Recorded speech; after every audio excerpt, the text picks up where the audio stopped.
But as Dale Molnar reports, the birders say this was the worst time of the year to do it. This dike along Concession Road E was once covered in trees and wild plants.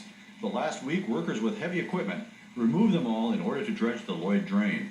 But birders say the work has destroyed the habitat of birds and turtles during nesting season. Well, I think the root of the problem is that the park failed to do an environmental assessment, and as a result there was perhaps even some laws broken, including the Migratory Birds Convention Act, which states during the height of the breeding season that these extensive types of projects must not be done this time of year. But the park superintendent says the park couldn't do an environmental assessment because the dike is out of the park's jurisdiction. She doesn't believe the project will cause any long-term harm. This is temporarily, yes, a loss to green space in Essex County, but it's not lost forever.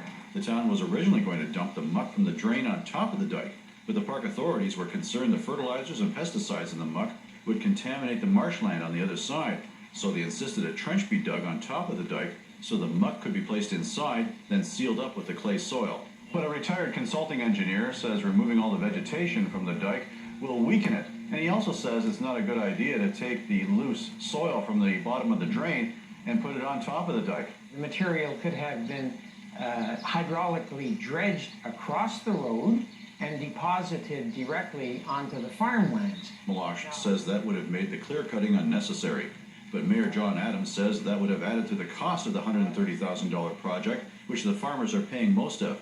He doesn't believe any birds were harmed in the project. According to what I've heard from Parks Canada, there was no wildlife that was damaged. The work should be done in about 2 weeks. The trees are expected to grow back in about 1 to 2 years.